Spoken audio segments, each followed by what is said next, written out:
Donc, qui sont ici ceux qui sont des bons cuisiniers? Vous levez la main. Ceux qui se considèrent comme des bons cuisiniers. Ouais. Ces gens-là? Non. Mais c'est pas grave. Qui sont ici celles qui se fait longtemps de sont adventistes? Donc, tous les bons cuisiniers qu'on a, c'est tous longtemps que c'est des bons adventistes, et peut-être alors que vous ne connaîtrez pas la réponse à cette question. Savez-vous comment on fait cuire les grenouilles?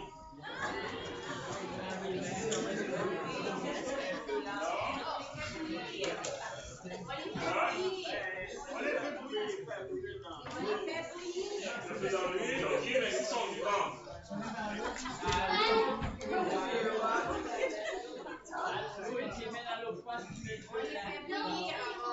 Faire bouillir, ok. Ok. Mais qu'est-ce qui arrive si on met les grenouilles dans l'eau chaude?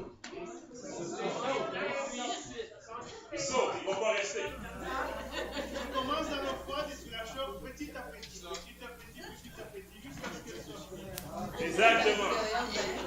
Pour ceux, pas pour nous, là, c'est pas des cours culinaires que je vous dis comment faire les grenouilles, c'est pas pour nous adventistes que nous on mange pas les grenouilles, mais pour ceux apparemment, c'est pas par expérience que je vous dis ça non plus, c'est ceux qui font cuire les grenouilles, apparemment, ils les mettent dans l'eau froide en premier pour que la grenouille puisse rester, et ensuite ils vont augmenter petit à petit la température jusqu'à temps que la grenouille, sans s'en rendre compte, elle cuit. Et puis les gens puissent la manger. Mais demain, il est ainsi pour nous les chrétiens, que souvent, lorsque nous nous refroidissons ou lorsque nous quittons l'Église, c'est petit à petit qu'on prend des actions qui vont nous amener à prendre la décision de quitter l'Église. Puis je vous propose aujourd'hui de regarder ensemble l'histoire de Tychus. Je prends des questions par la suite. L'histoire de Tychus, on va voir le parallèle ensemble entre sa chute physique et la chute spirituelle que nous pouvons avoir. Je vais vous demander d'ouvrir vos Bibles au chapitre de Actes 20, versets 7 à 12. Actes 20, versets 7 à 12.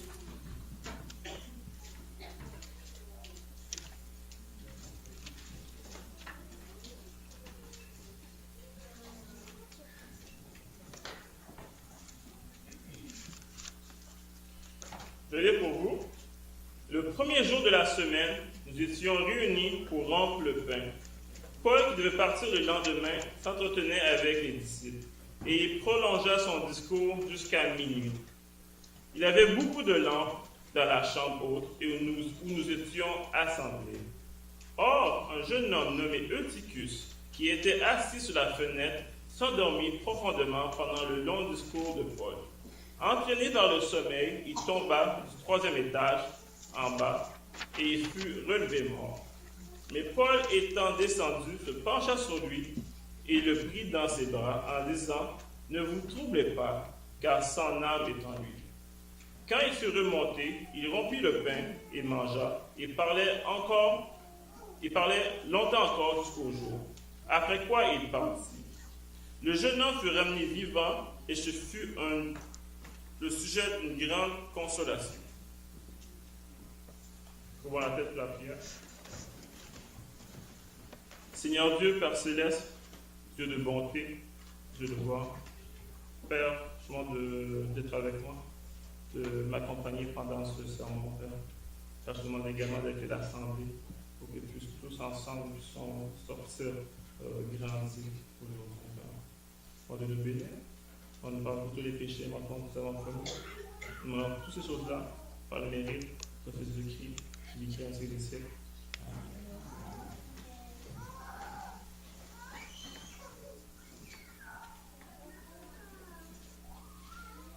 Ça va commencer à penser à une anecdote que j'ai lue. C'était une fois un pasteur qui, lui, avait l'habitude de prêcher. Ses sermons duraient très longtemps. Pendant que ce sermon dure, il y a quelqu'un qui se lève et qui quitte. Et le diacre, un des diacres est là, il intercède, il dit pourquoi tu te lèves? Où est-ce que tu t'en vas? Le monsieur lui répond je vais couper mes cheveux. Et le diacre, un peu surpris, il lui dit pourquoi tu n'as pas été faire couper tes cheveux avant de venir à l'église? Et le monsieur lui répond oui, je l'ai fait avant. Ils ont poussé. Parce que le serment était tellement long que ses cheveux ont eu le temps de repousser. Je vais vous faire une promesse. Mon serment ne va pas durer longtemps. Mais en échange, j'aimerais avoir votre attention. Okay? Je fais un tueur là. Mon serment va être court, mais vous devez vous donner votre attention. Est-ce que c'est un tueur qui est fair? Ok. C'est quoi? C'est une transaction qui est équitable?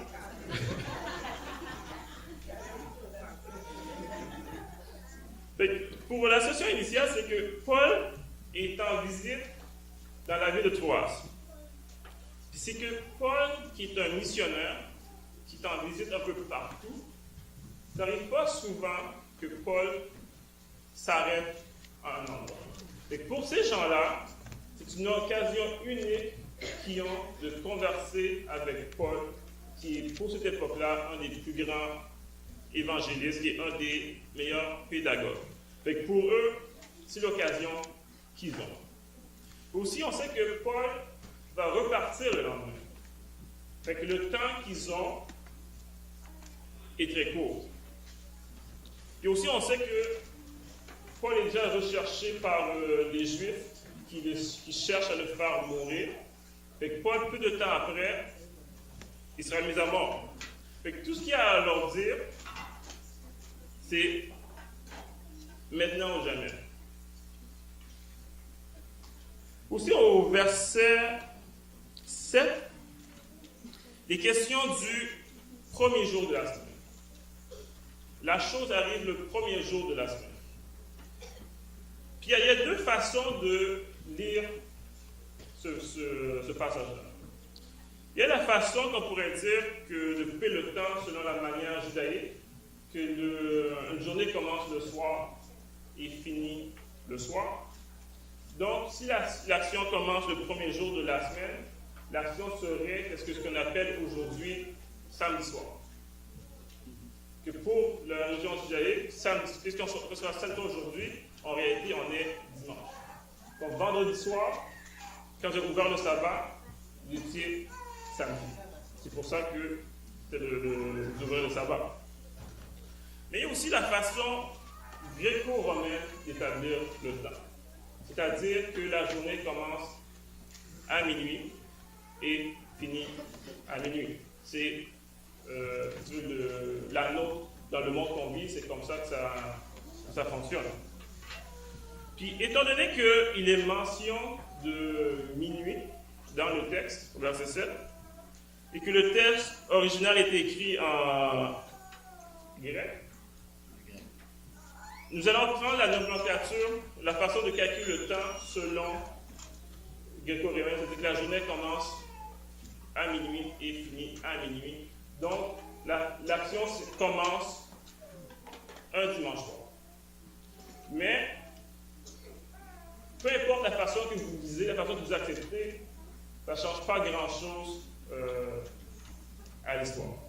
Les deux façons sont correctes de voir les choses. Il n'y a pas une que dans la Bible on peut décrire avec certitude laquelle qui est mentionnée. Fait qu'on lit le texte, puis il nous dit que dans la pièce, ils avaient beaucoup de lampes.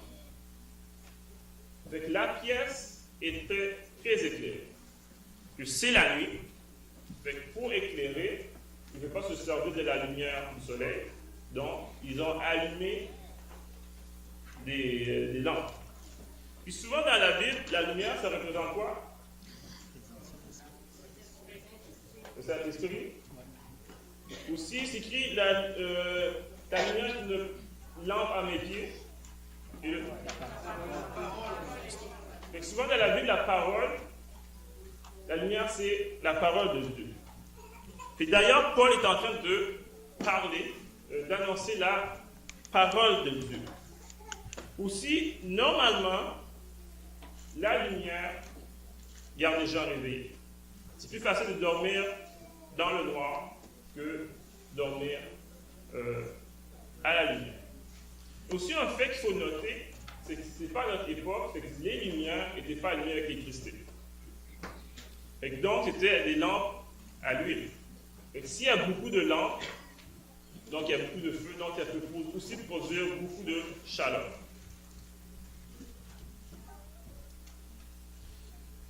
Par rapport à Eutychus, il n'y a pas beaucoup de description qui nous est donnée. Et puis, toutes les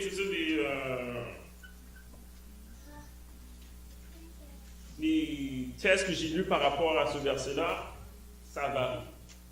Il y en a qui vont parler que c'est un jeune adolescent, il y en a qui vont parler que c'est un homme qui a peut-être entre 30 et 40 ans. Parce qu'un jeune homme, pour ce temps-là, Jésus, quand il est mort à 33 ans, il était considéré comme jeune encore à cette époque-là.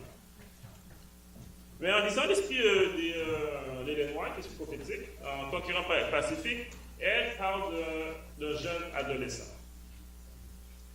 C'est comme ça qu'elle décrit, mais il y a certaines personnes qui peuvent penser qu'il aurait peut-être entre 20 et 40 ans au début de la vingtaine. Qu'est-ce qu'il a fait pendant la journée? Il a probablement travaillé toute la journée. Puis son nom aussi, Eutychus, qu'est-ce qui est important? Ça veut dire chanceux. Son nom veut dire chanceux. Je ne sais pas si on l'a nommé après l'événement ou il était déjà chanceux avant. Ça, souvent, on donne des noms qui veulent dire quelque chose aux gens à cette époque-là, mais on ne sait pas pourquoi.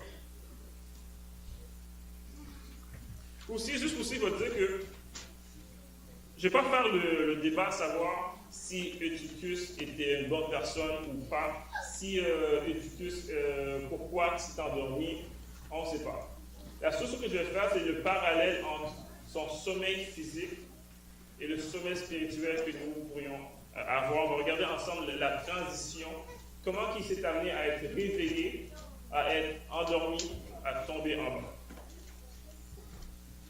Fait que quand Eutychus rentre dans la pièce, il commence dans une pièce qui est remplie de lumière. Fait que pour certaines raisons, qu'on ignore, Eutychus va choisir de s'asseoir sur la fenêtre, sur le bord de la fenêtre.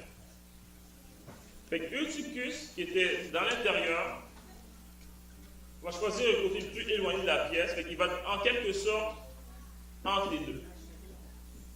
Il nie vraiment à l'intérieur, puis il nie vraiment dehors. Et aussi, bien que ça se passe la nuit, à l'extérieur, c'est quoi? C'est la noirceur. La noirceur. On peut dire qu'à l'extérieur, c'est les ténèbres. Eutychus, il nie dans la lumière et il nie dans les ténèbres. Et comme entre les deux. Et puis tranquillement, Eutychus va s'endormir. Mais au début, quand il s'endort, donc l'idée qu'il va se donner. N'oublie pas le trade qu'on a fait. Hein. J'étais en attention pendant les 15 minutes que j'ai. Tu mimes, ok, c'est correct, c'est correct. Eutychus va commencer à s'endormir pendant que quoi?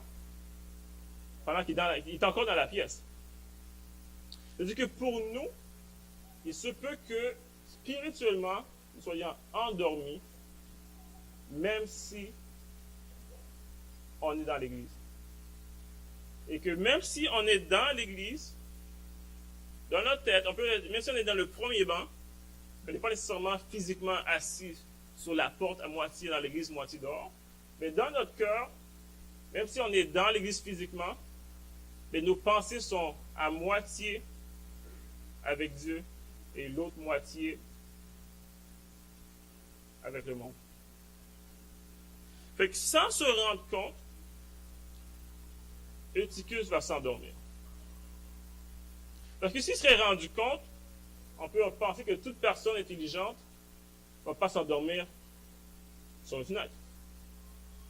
C'est courir au danger. Sans s'en rendre compte, il va tomber endormi. Fait que le danger qui nous guette pour nous qui sommes à l'église, la journée que si on s'endort spirituellement, c'est petit à petit et sans s'en rendre compte, on va nous retrouver dans un état endormi. Puis le sommeil, c'est quelque chose de très spécial. On ne sait jamais vraiment quand on s'endort. Fait penser à quelques années, j'étais très fatigué. Je me suis dit, c'est samedi soir, je vais regarder un film. Fait que je commence à mettre le film. Et puis, comme Olivier, on se donne des quelques coups. Je dis, je veux un moment d'action. Je donne un coup. Je veux un autre moment d'action. Puis là, je dis, non, je suis trop fatigué, je ne peux pas finir le film. Je finirai le lendemain. Fait que dans ma tête, c'est juste pendant 5 minutes que je m'étais endormi. Et puis le lendemain, quand je recule pour savoir quel moment que je m'étais endormi, qu'est-ce que j'ai manqué du film, je dis, j'ai vu cette partie-là. Fait que je recule juste un petit peu. Fait que d'après moi, la prochaine action que je me rappelle, ça va être bientôt. Et puis je recule. Je me rends compte que, en ce moment-là, puis la prochaine action que je me souvenais, c'était passé 20 minutes. Là, je dis, OK, d'abord, je recule encore un petit peu. Un autre 20 minutes. Finalement, j'ai peut-être regardé 15 minutes du film. Puis, à l'heure que j'avais arrêté, j'avais rien vu. Fait qu'on ne sait jamais quand on s'endort. On sait jamais la seule façon qu'on sait quand on s'endort, c'est quand on se réveille. Au moment que vous vous réveillez, vous savez que vous étiez endormi. Et pendant que vous êtes endormi, vous ne savez rien. Les seules personnes qui savent que vous êtes endormi, c'est ceux qui vous entourent.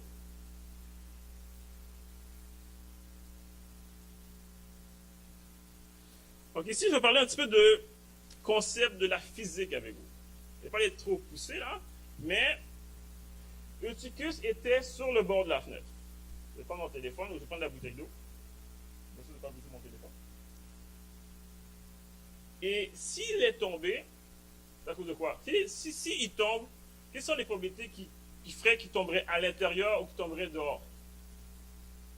Ok, une probabilité.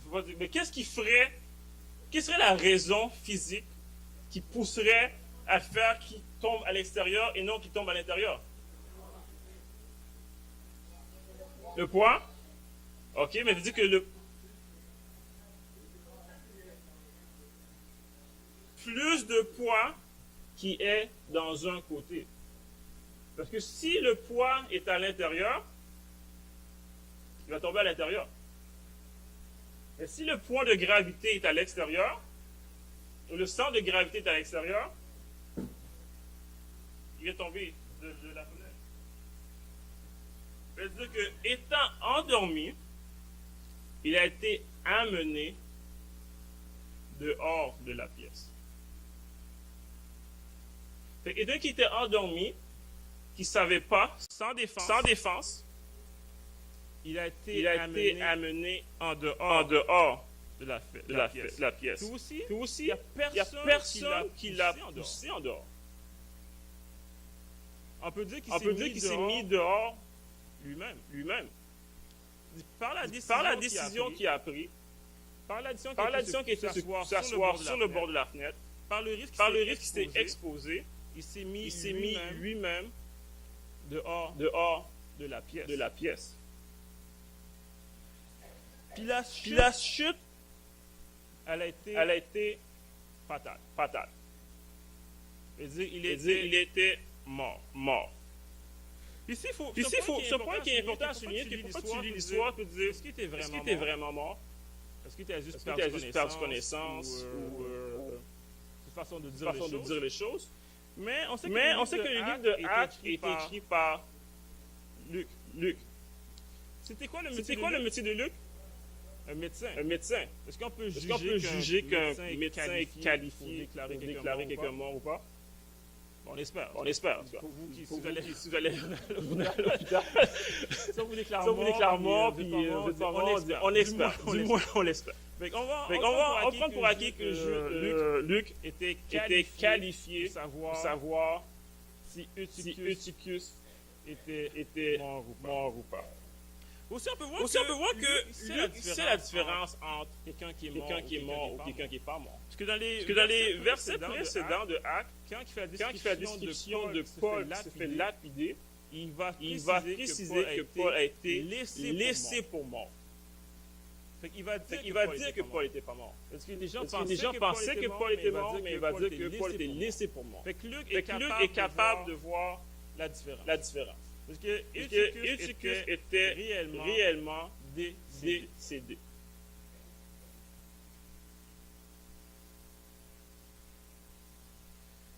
Ici, on voit la réaction de l'Assemblée.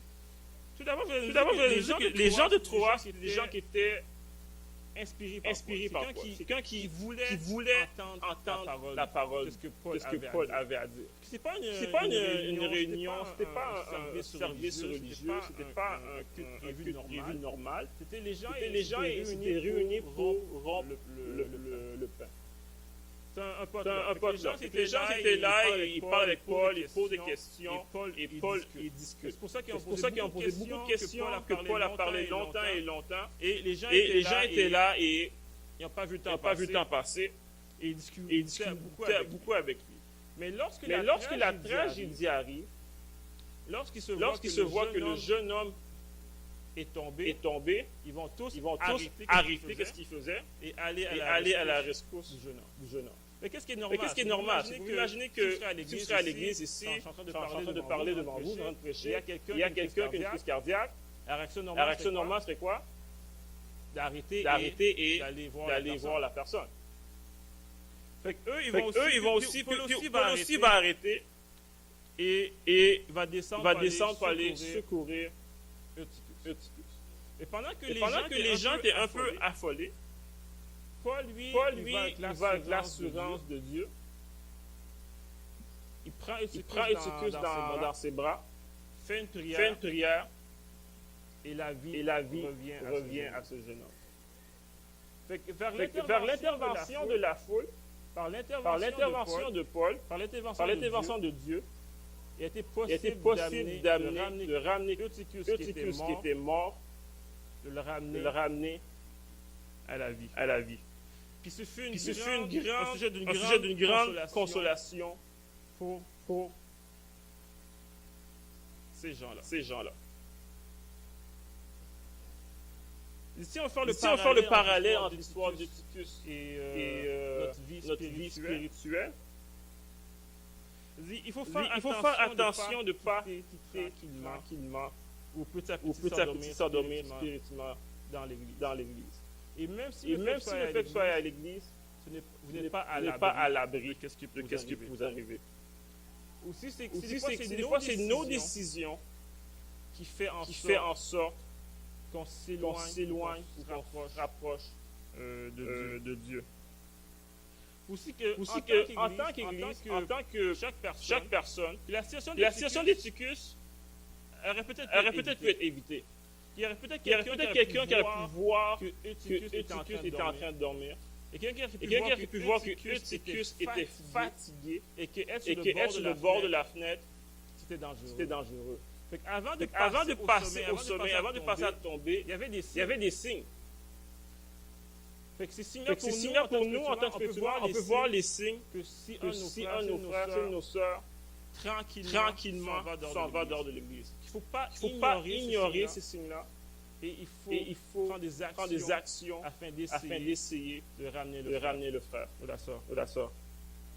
Puis en tant qu'Église, nous devons nous mobiliser pour aller chercher nos frères et sœurs qui ont quitté l'Église. C'est notre rôle à nous d'aller les chercher ces personnes-là. J'ai tenu parole. Et vous avez tenu parole aussi. C'est vous avez votre attention. Et pour cette semaine, je dirais que pour tout le reste de votre temps, vous demandez d'ouvrir les yeux et de faire attention. Non seulement faire attention à vous spirituellement, mais de faire attention à ceux qui nous entourent. Que quand Dieu a demandé à Caïn où était Abel, Caïn répondit une question. Suis-je le gardien de mon frère? Et Et je pose la question à vous. Êtes-vous le gardien de votre frère? Oui. Que Dieu vous bénisse.